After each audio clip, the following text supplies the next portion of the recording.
자, 무더위에 고생 많으시죠? 예, 어제 오늘은 근데 바람이 좀 부는데 아마 태풍 때문에 그런 것 같습니다. 태풍 지나면 잠깐 또 무더위가 시작되리라 생각이 드는데 늘 항상 올해가 제일 더운 것 같아요. 작년보다 올해가 덥고 아마 내년에 더 더울 것 같습니다. 여러 가지 이유가 있겠지만 자, 이해가 안 되는 것이 절기상 입추는 지났죠. 그렇죠? 예, 지난주 입추가 지났습니다. 자, 말 그대로 입추 그러면 가을의 시작인데 그럼 날씨도 선선해지고요. 뭔가 가을 바람이 불어야 되는데 실제로는 그렇지 않습니다. 여전히 덥습니다. 그리고 지구가 요즘 더 더워지고 있고 그래서 여러 가지 어려움만 있는데 그럼 과연 과거에는 입추가 되었으면 시원했을까? 역사 기록을 보면 그렇지 않다고 기록되어 있습니다. 여전히 과거에도 입추가 지났지만 더웠다고 합니다.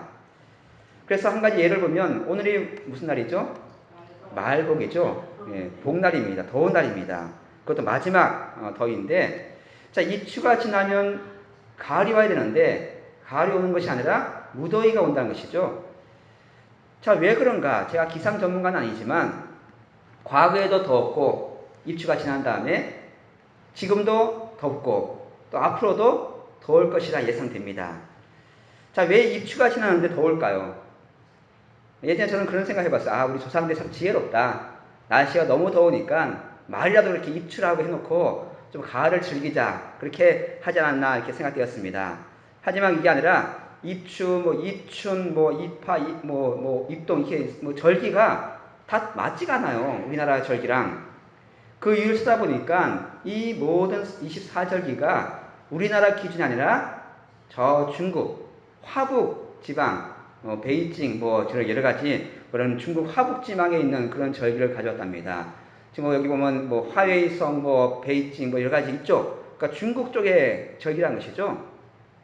실제로 얼마 전에 몇 년 전에 중국에서 이 24절기를 유네스코 문화재 등록했다고 합니다. 그러니까 자기 거란 거죠. 우리 것이 아니라. 그러니까 세월이 많이 흘러서 지금도 이제 뭐 지금 지구 온난화 때문에 그렇지만 뭐 입추 이런 입동 이런 절기가 현재 우리나라 날씨와 전혀 맞지가 않습니다. 맞을 수가 없는 것이죠. 왜냐하면 기준이 다르다는 것이죠. 우리나라 기준이 아니라 바로 중국 화북 지방을 기준으로 삼기 때문에 맞지 않을 수밖에 없는 것입니다. 자, 우리가 무엇을 가지고 판단할 것인가? 오늘도 지금 우리가 이 자리에 모여 있지만 어떤 사람은 추워요. 어떤 사람은 덥습니다. 누구의 기준을 맞출까? 참 이게 쉽지 않습니다. 그러니까 우리가 어떤 기준을 가지고 간다면 참 여러 가지 판단을 해야 되는데 그 기준 자체가 쉽지 않다는 것이죠.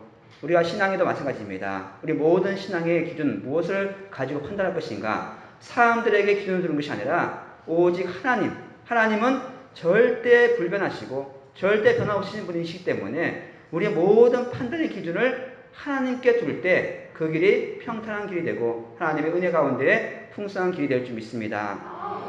자, 그러면 왜 하나님께 기준을 두는데 우리가 믿는 하나님 어떤 분이신가? 자, 여러분이 믿는 하나님은 어떤 분이실까요?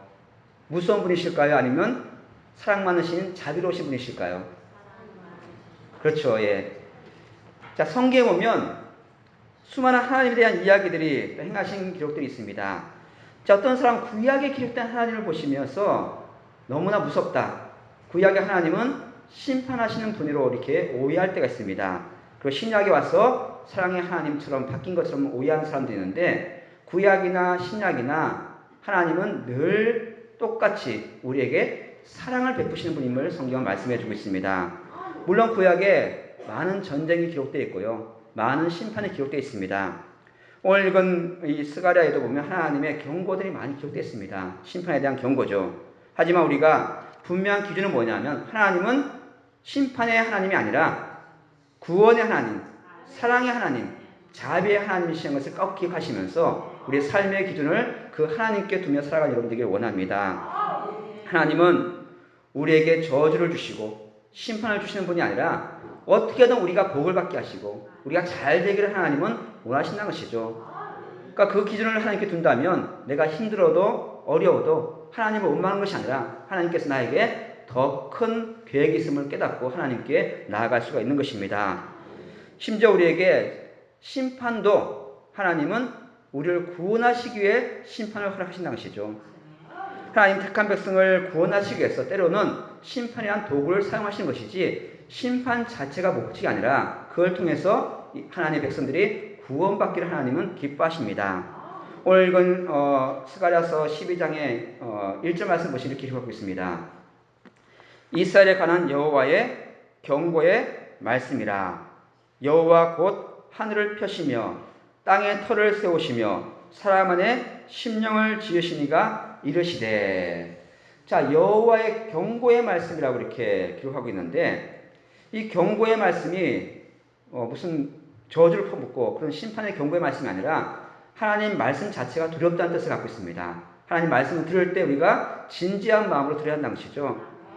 다른 말로 표현하면 하나님의 말씀을 듣는 자들에게 이것은 무거운 짐이 될 수 있다는 것이죠. 왜냐하면 너무나 확실하고 너무나 분명하기 때문에 그 말씀을 들을 때 하나님 앞에 무거운 마음으로 두려운 마음으로 설 수밖에 없음을 말씀해 주고 있습니다.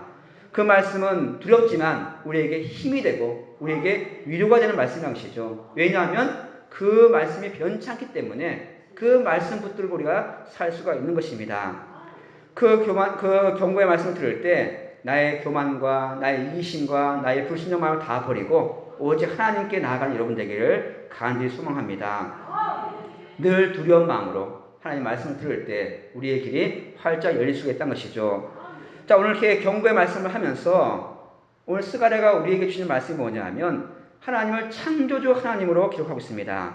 오늘 1절 말씀 다시 보시면 하늘을 펴시며 땅에 터를 세우시며 사람 안에 심령을 지으신 이가 이르시되. 자, 하나님 말씀하시는데 그 말씀하시는 하나님을 창조주 하나님, 모든 만물을 지으시고 더 나아가서 우리를 지으신 창조주 하나님으로 이렇게 표현을 하고 있습니다.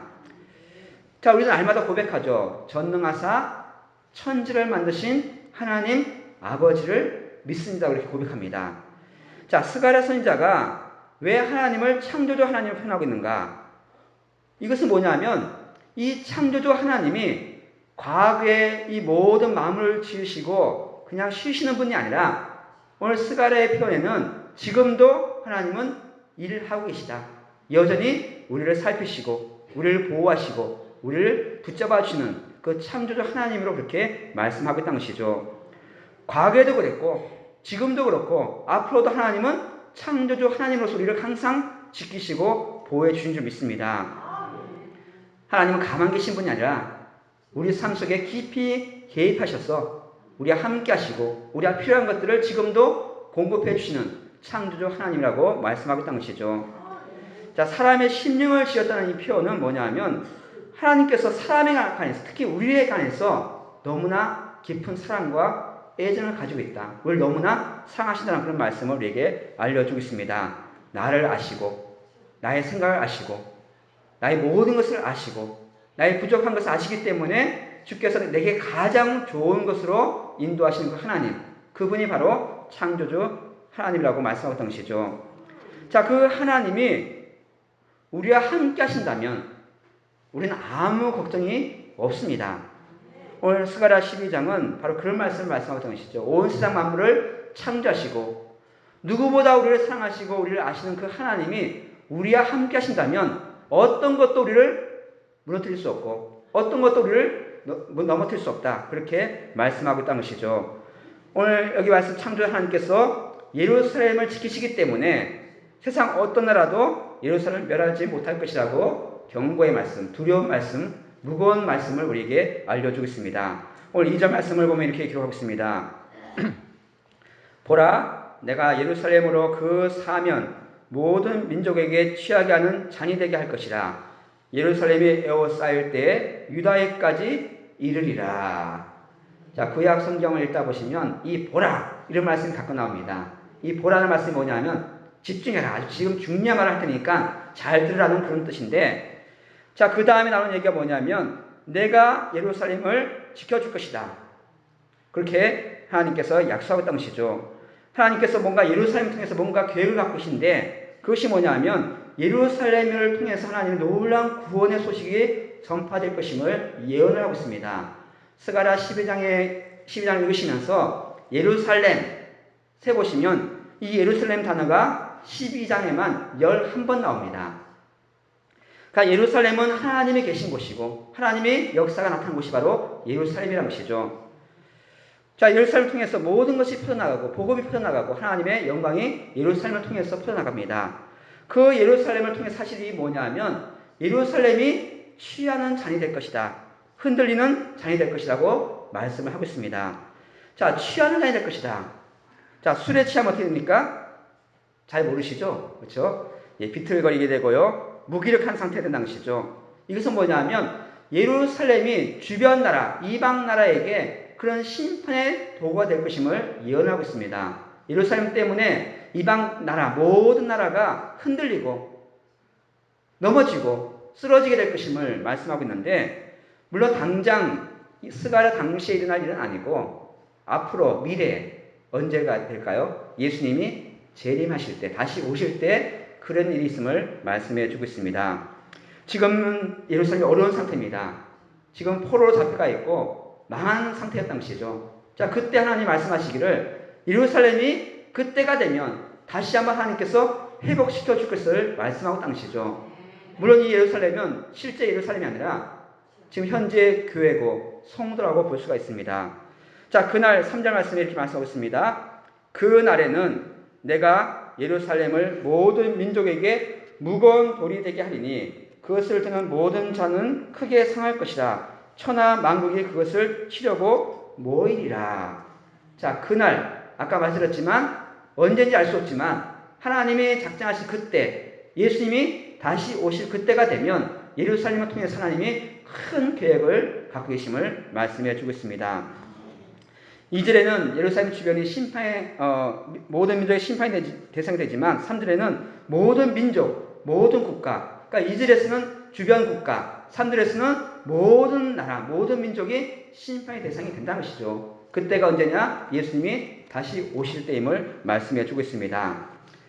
예루살렘을 공격하고 많은 사람들이 전쟁을 치르러 오지만 결국은 그때가 되면 다 망할 것이다, 실패할 것이라고 말씀해 줍니다. 마치 술 취한 자처럼 비틀거리게 될 것이고 오히려 예루살렘을 공격하는 자들이 크게 다치게 될 것임을 경고하고 있는데, 이 일을 누가 하시느냐? 바로 하나님이 직접 하시겠다고 우리에게 약속해 주고 있습니다. 오늘 4절 말씀 보시면 이렇게 되어 있습니다. 여호와가 말하노라. 그 날에 내가 모든 말을 쳐서 놀라게 하며 그 탄자를 쳐서 미치게 하되 유다 족속은 내가 돌보고 모든 민족의 말을 쳐서 눈이 멀게 하리니. 자, 2절 말씀부터 계속 반복되는 단어가 뭐냐면 내가 하겠다. 하나님이 하겠다는 것이죠. 예루살렘이 하는 것이 아니라, 이스라엘 백성이 하는 것이 아니라 하나님이 직접 그것을 하시겠다고 약속의 말씀을 주고 있습니다. 2절에도 보면, 3절에도 보면, 4절에도 보면 계속해서 또 6절에도 내가 하겠다. 오늘 4절 말씀에도 3번이나 반복되어 있습니다. 내가 모든 말을 쳐서 놀라게 하며, 내가 돌보고, 또 내가 모든 민족의 말을, 여기 한글에 안 나있지만 내가 쳐서 눈이 멀게 할 것이다. 하나님이 직접 하겠다고 여러 번 약속하겠다는 것이죠. 또 오늘 스가랴 12장은 이스라엘에 관한 하나님의 경고를 시작하면서 때가 되면 예루살렘이 옛날처럼 하나님의 영광이 드러날 것이고 예루살렘 통해 하나님이 일을 할 것인데, 예루살렘이 하는 것이 아니라 하나님이 직접, 하나님께서 그 일을 행하실 것임을 말씀해 주고 있습니다. 지금은, 그러니까 스가랴서를 읽고 있는 지금은 예루살렘이 어려움에 처해 있습니다. 망했어요. 포로로 잡혀갔습니다. 하지만 다시 한번 그때가 되면 이제는 달라질 것이다. 아무리 이방인들을 공격하고 모든 민족을 공격해도 절대로 예루살렘 성을 무너뜨릴 수가 없을 것이라고 말씀하고 있다는 것이죠. 왜냐하면 그때는 예루살렘을 이스라엘 사람들이 지키는 것이 아니라 하나님이 직접 지키시기 때문에, 하나님이 전쟁하시기 때문에 어떤 민족도 예루살렘 성을 무너뜨릴 수 없다고 분명히 말씀하고 있습니다. 오늘 5절 말씀에 유다의 우두머리들이 마음속에 이르기를 예루살렘 주민이 그들의 하나님 만군의 여호와로 말미암아 힘을 얻었다 할지라. 창조주 하나님, 그 하나님이 우리와 함께 하신다면 어떤 위협과 어떤 어려움이 있을지라도 우리를 무너뜨릴 수 없고 우리를 망하게 할 수 없다는 것을 꼭 기억하시기 바랍니다. 하나님의 은혜임을 깨닫고 만군의 여호와로 말미암아 힘을 얻는다고 오늘 성경 분명히 말씀하고 있다는 것이죠. 오늘 교회도 마찬가지입니다. 점점 힘을 잃고 있죠. 교회가 비난받고 있습니다. 약해지고 있습니다. 사람들이 교회에 대해서 부정적인 생각을 많이 갖고 있어요. 하지만 세상이 더 힘 있는 것처럼 보이지만 절대 그렇지 않다고 오늘 성경 우리에게 말씀하고 있습니다. 하나님이 함께 하신다면 어떤 권력도 어떤 세상 어떤 힘이 있다 할지라도 교회를 무너뜨릴 수 없고 교회를 약하게 볼 수 없고 반드시 하나님께서 승리케 한다고 말씀하고 있다는 것이죠. 왜냐하면 하나님이 함께 하시고 그 모든 힘이 우리에게 있는 것이 아니라 하나님께서 나오기 때문에 모든 것을 이길 수가 있다고 성경 우리에게 약속해 주고 있습니다. 하나님께서는 예루살렘 향해서 수많은 사람들을 구원할 것임을 말씀하시면서 모든 일들이 하나님의 은혜 가운데 승리케 할 것임을 말씀하고 있는데, 자, 그날의 8절 말씀 보시면 이렇게 약속하고 있습니다. 그날의 여호와가 예루살렘 주민을 보호하리니 그 중에 약한 자가 그날에는 다윗 같겠고 다윗의 족속은 하나님 같고 무리 앞에 있는 여호와의 사자 같을 것이라. 자, 가장 약한 자가 다윗같이 될 것이다. 또 다윗 같은 사람은 하나님같이 될 것이다. 자, 어떻게 그런 일이 나는가? 하나님이 함께 하시는 성도들, 하나님이 함께 하시는 교회는 천하무적이 될 것인데 그 이유가 뭐냐면 가장 약한 자가 다윗같이 될 것이다 말씀하고 있다는 것이죠. 다윗이 누굽니까? 이스라엘 왕 중에서 가장 뛰어난 왕이었습니다. 모든 사람이 다윗같이 될 것이고 다윗 같은 사람들은 오히려 하나님같이 하나님의 사자같이 될 것임을 약속하고 있는데 어떻게 그렇게 할 수 있는가? 자, 우리에게 힘 있는 것이 아니라 우리와 함께 하시는 하나님께서 힘이 있기 때문에 그렇게 가능하다고 말씀하고 있습니다. 자, 다윗이 골리앗과 싸울 때 어떻게 나가서 싸웠는가? 사무엘상 17장 45절 말씀이 이렇게 말씀하고 있습니다. 다윗이 블레셋 사람에게 이르되 너는 칼과 창과 단창으로 내게 나아오거니와 나는 만군의 여호와의 이름 곧 내가 모욕하는 이스라엘 군대의 하나님의 이름으로 내게 나아가노라. 자, 우리가 많은 이야기들이 있지만 우리가 힘든 일이 있을 때 다윗과 골리앗을 떠올립니다.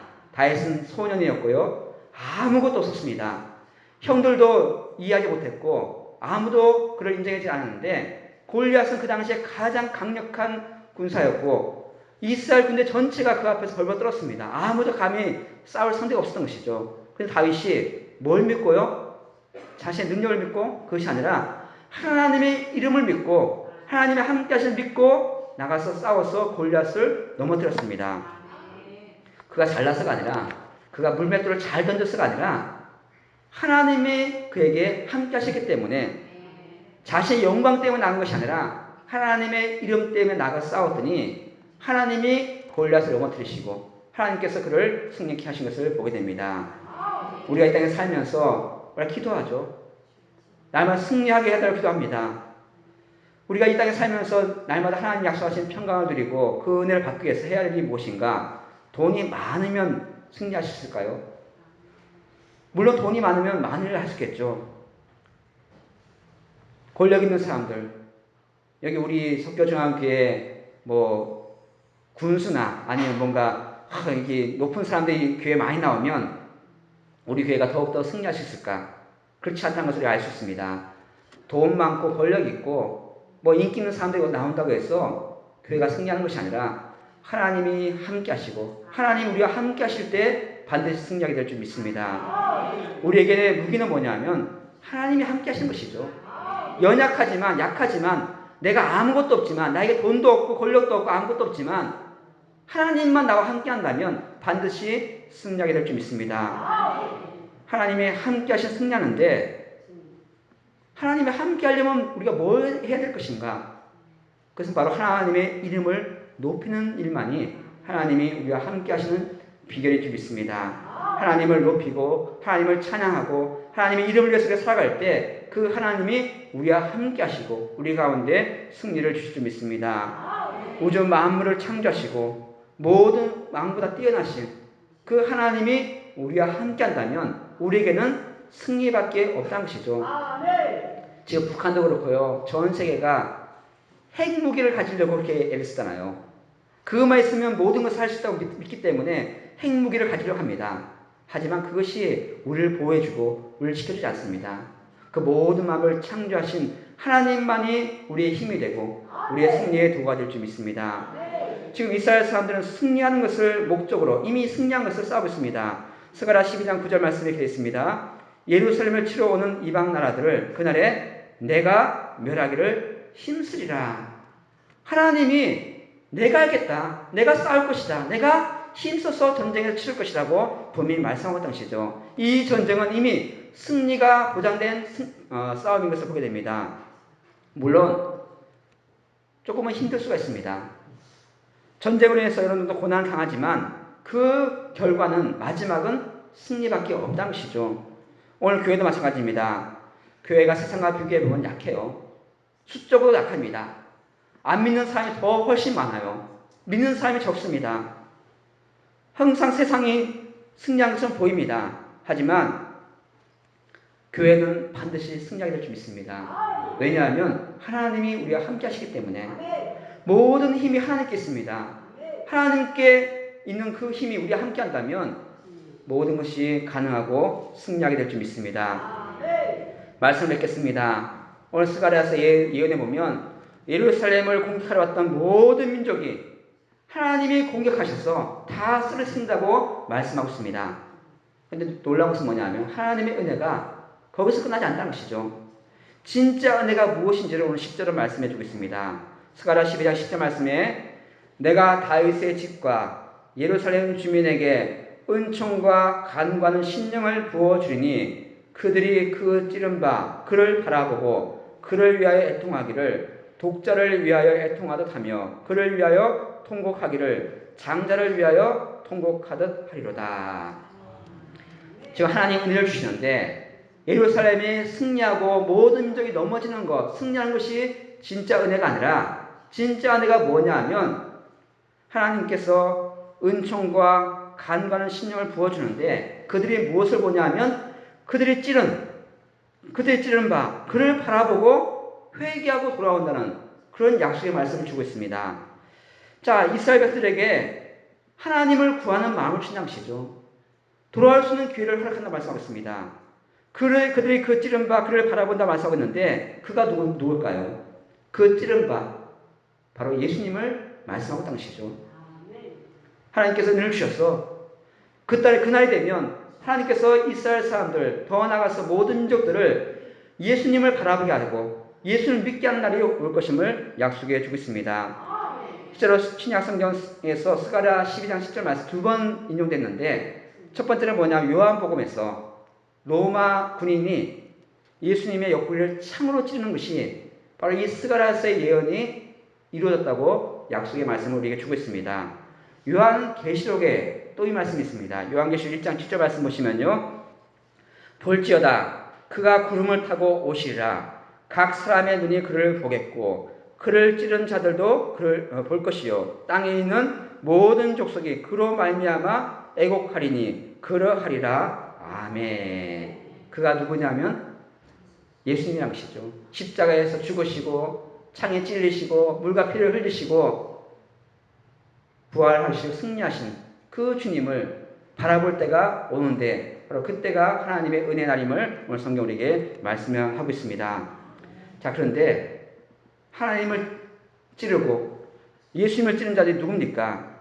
오늘 10절 말씀 보시면 다윗의 집과 예루살렘 주민이라고 이렇게 말씀하고 있지만 누가 예수님을 십자가에 못 박고 누가 예수님을 창으로 찔렀을까요? 과거 이스라엘 사람들이 예수님 십자가에 못 박았을까요? 아니면 로마 군인이 예수님의 옆구리를 창으로 찔렀을까요? 물론 그렇게 했습니다. 하지만 이스라엘 사람도 아니고요. 로마 군인도 아니고 예수님 십자가에 못 박고 옆구리에 창을 찌른 사람은 바로 우리라는 것이죠.